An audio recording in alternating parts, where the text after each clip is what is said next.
Assalamualaikum warahmatullahi wabarakatuh. Om Swastiastu, Namo Buddhaya, salam kebajikan. Selamat siang dan salam sejahtera bagi kita semua. Sebelumnya perkenalkan, kami dari kelompok 1 akan mempresentasikan terkait dengan perkembangan dan pertumbuhan pada bayi.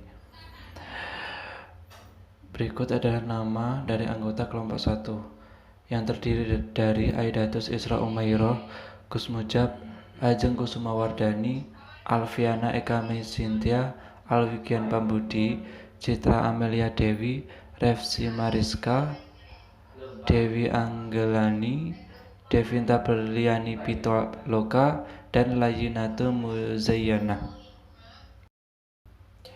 Dimulai dari bab pertama, yaitu latar belakang bahwa setiap anak akan melalui pertumbuhan dan perkembangan secara berkelanjutan. Nah, pencapaian ini disesuaikan dengan kemampuan bayi yang berbeda-beda di setiap bayinya. Dan untuk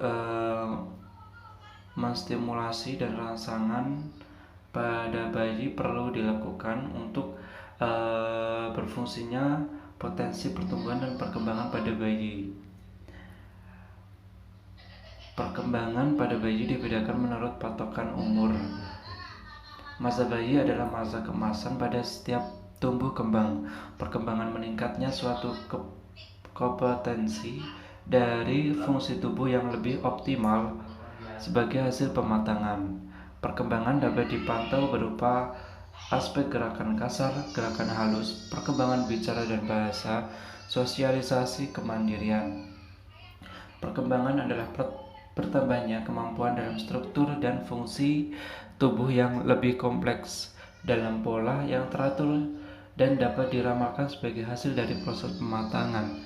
Perkembangan yang menyangkut adanya proses diferensiasi dari sel-sel tubuh pada bayi, jaringan tubuh, sistem organ yang berkembang sehingga masing-masingnya dapat memenuhi fungsi, termasuk juga perkembangan emosi, intelektual, dan tingkah laku sebagai hasil interaksi terhadap lingkungannya. Peristiwa perkembangan dan pertumbuhan terjadi secara sinkron, sebab perkembangan itu berkaitan dengan pematangan fungsi organ, sedangkan pertumbuhan mempunyai dampak terhadap aspek fisik. Pertumbuhan pada bayi berkaitan dengan perubahan dalam besar, jumlah, ukuran, dan juga fungsi tingkat sel, organ, maupun individu yang diukur dengan ukuran berat, ukuran panjang, umur tulang, dan keseimbangan metabolik. Pertumbuhan fisik merupakan hal yang kuantitatif yang dapat diukur. Indikator ukuran pertumbuhan meliputi perubahan tinggi dan berat badan, gigi, struktur skelet, dan karakteristik seksual. Berikut adalah tinjauan teorinya yang kami diskusikan, yaitu kita akan membahas mengenai jawaban atau pokok bahasan dari LO tersebut. LO pertama yaitu mengenai pertumbuhan pada bayi, bahwa pertumbuhan bayi itu dimulai dari usia 1 sampai 12 bulan.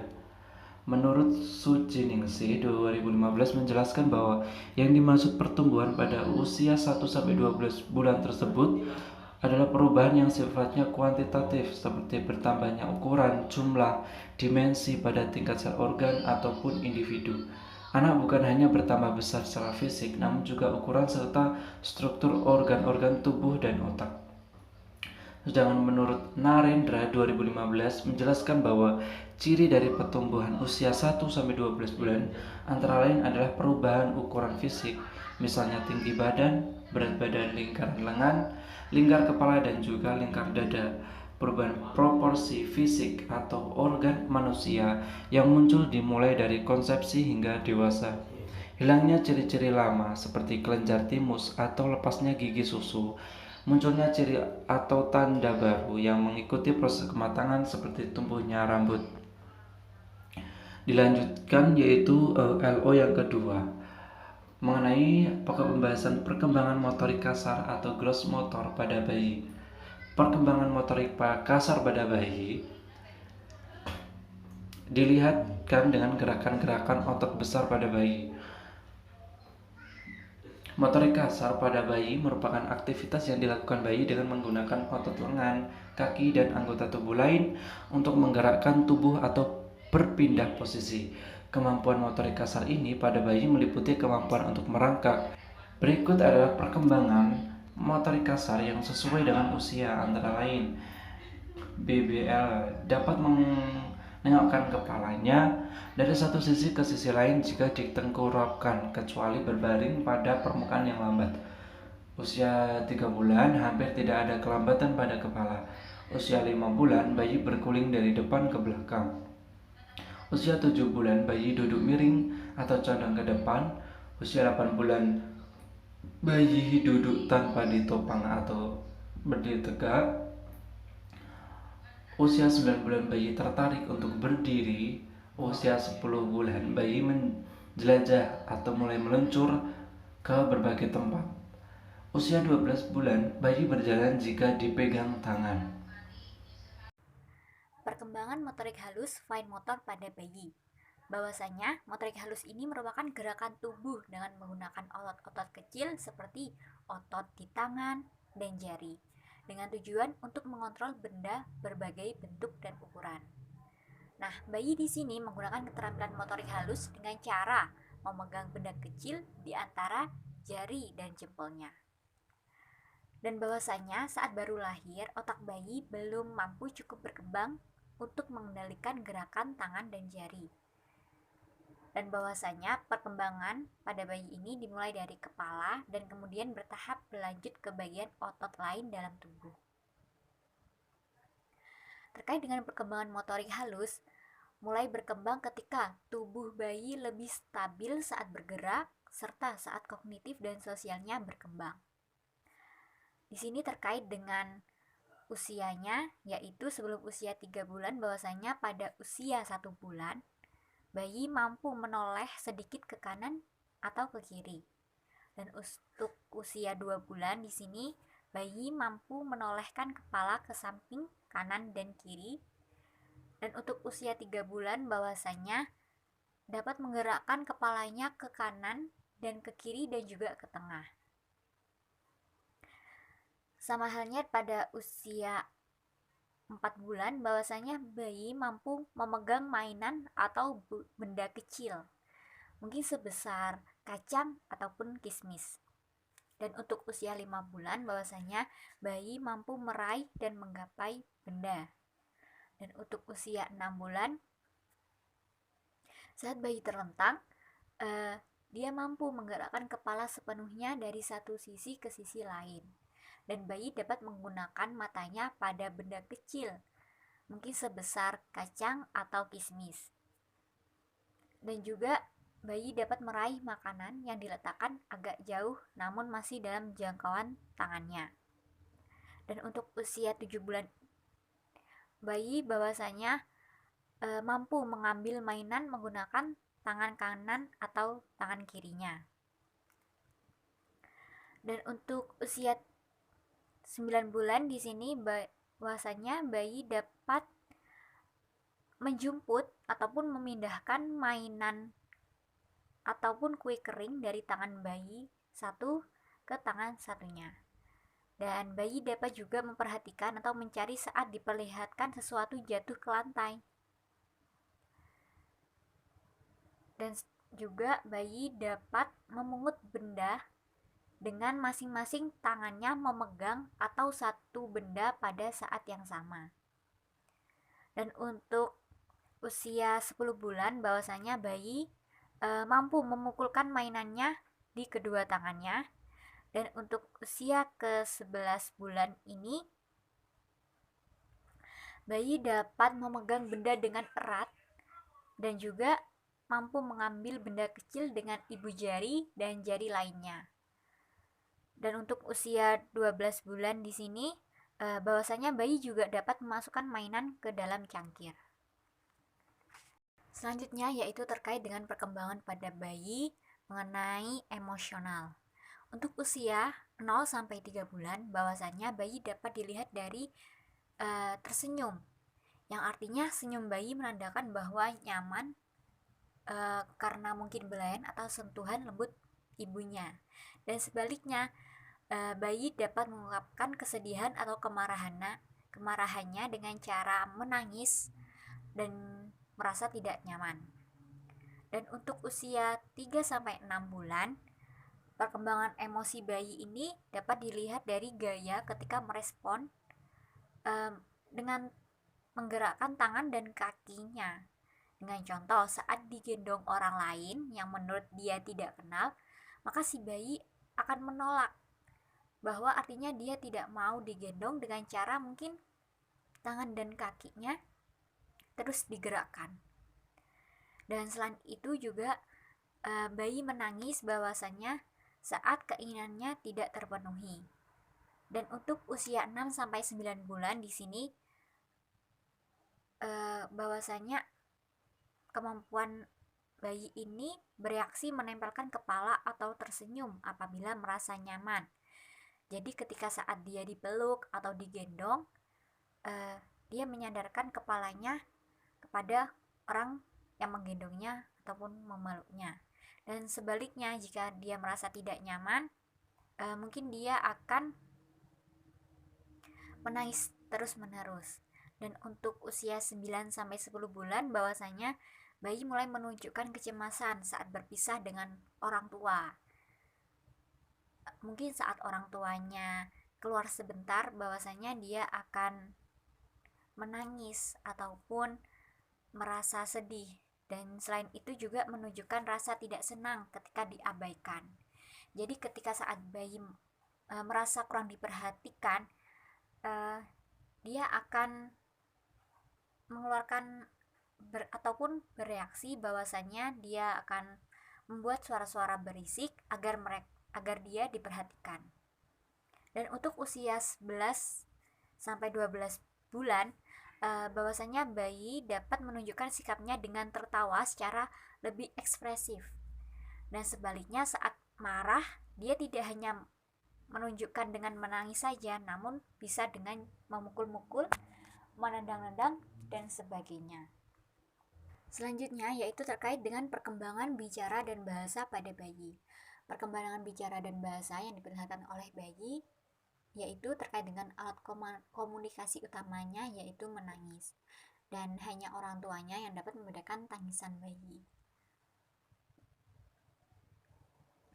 Nah, untuk usia 1 bulan ini, bahwasanya bayi dapat bereaksi terhadap bunyi lonceng. Dan untuk usia 2 bulan, selain bayi dapat mendungkur, bahwasanya bayi juga dapat bersuara.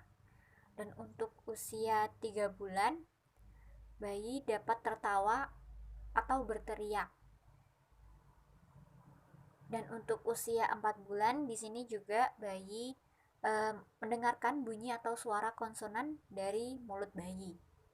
Dan untuk usia 5 bulan, bahwasanya bayi dapat menoleh ke arah datangnya suara. Dan untuk usia 6 bulan, bahwasanya bayi dapat meniru bunyi. Dan untuk usia 7 bulan, bahwasanya bayi dapat bersuara ma. Dan juga untuk usia 8 bulan, bayi dapat menggabungkan suku kata seperti mengucapkan mama. Dan untuk usia 9 bulan, bayi mengerti kata tidak. Dan untuk usia 10 bulan, bahwasanya bayi mengerti dan dapat mengatakan mama dan dada. Dan untuk usia 12 bulan, bayi mengerti dan dapat mengatakan 4-10 kata. Terkait dengan perkembangan sosialisasi sesuai dengan usia pada bayi, bahwasanya gejala atau rangsangan perkembangan sosial bayi dapat dilihat dari pola perkembangan usianya, yaitu pada usia 1 bulan, bahwasanya bayi dapat menatap wajah ibu atau pengasuhnya. Dan untuk usia 2 bulan, bentuk interaksi sosialnya yaitu dengan tersenyum spontan ketika memandang orang lain. Dan untuk usia 3 bulan, apabila ada rangsangan dari luar bayi, akan tersenyum kembali dan bersuara sebagai jawaban. Dan untuk usia 4 bulan, di sini bayi menangis sebagai reaksi penolakan apabila ia tidak setuju dengan orang yang berinteraksi dengannya. Dan untuk usia 5 bulan, bahwasannya bayi mampu mengikuti gerakan mata apabila ada orang lain yang lewat di depannya. Atau pada usia 5 bulan ini, bahwasanya bayi dapat meraih mainan terkait dengan kemandirian pada bayi. Dan untuk usia 6 bulan, bahwasanya bayi dapat memperlihatkan reaksi dengan orang yang marah atau orang yang ramah. Dan untuk kemandiriannya di sini bayi dapat memasukkan makanan di dalam mulut. Dan untuk usia 7 bulan di sini bayi mulai aktif berinteraksi. Ia mencoba menunjukkan respon baik dalam bentuk gerakan atau suara-suara. Dan untuk usia 8 bulan, bayi dapat bermain. Sembunyi-sembunyi ia dapat memanggil nama orang terdekat seperti ma, pa, kak, dan lain-lain. Dan untuk usia 9 bulan, bahwasannya bayi dapat melambaikan tangan. Dan untuk usia 10 bulan, bahwasannya bayi dapat bertepuk tangan. Dan untuk usia 11 bulan, bahwasannya bayi dapat bermain dengan orang lain. Dan untuk usia 12 bulan di sini bayi mulai mengerti akan isyarat-isyarat yang sederhana. Selanjutnya yaitu terkait dengan masalah-masalah kesehatan pada bayi. Bahwasanya di sini menerangkan untuk terkait penyakit genetik dari bayi mengenai cystic fibrosis. Cystic fibrosis adalah kondisi yang mempengaruhi pernapasan dan pencernaan. Mungkin hal ini disebabkan oleh akumulasi lendir yang sangat kental di dalam tubuh, sehingga lendir ini menumpuk di paru-paru dan sistem pencernaan, sehingga menyebabkan masalah pernapasan dan pencernaan makanan di daerah ini. Dan ketika lendir ini menumpuk di paru-paru, dapat menghalangi saluran udara dan menyebabkan masalah pernapasan dan infeksi. Terkait dengan infeksi paru-paru bisa bertambah buruk seiring bertambahnya usia anak-anak. Selain itu, akumulasi lendir di sistem pencernaan membuat saluran pencernaan sulit untuk memecah makanan, sehingga bayi dengan cystic fibrosis dapat terinfeksi dan memerlukan perawatan khusus. Selanjutnya yaitu terkait dengan penyakit sel sabit, yaitu salah satu penyakit genetik yang dapat terjadi pada bayi yang baru lahir. Penyakit tersebut terjadi karena kondisi sel-sel darah merah pada tubuh berbentuk seperti sabit. Pada sel darah normal bentuknya bulat dan fleksibel. Namun pada bayi yang mengidap penyakit ini, sel darah merahnya kaku dan dapat menghalangi aliran darah, dan sehingga menyebabkan infeksi dan kerusakan organ. Selanjutnya yaitu cacat jantung bawaan juga dapat menjadi penyakit bawaan ketika memang bayi baru lahir, dan terkait dengan kelainan pada jantung tersebut mempengaruhi bentuk atau cara kerja dari jantung. Dan cacat jantung bawaan ini adalah jenis cacat lahir yang paling umum terjadi. Terkait dengan cacat jantung bawaan adalah salah satu penyakit jantung yang parah, sehingga bayi yang mengidap penyakit ini harus mendapatkan perawatan segera karena dapat mengancam nyawa. Selain pada ketiga penyakit tersebut, sebenarnya masalah pada bayi itu bisa saja seperti diare ataupun malnutrisi.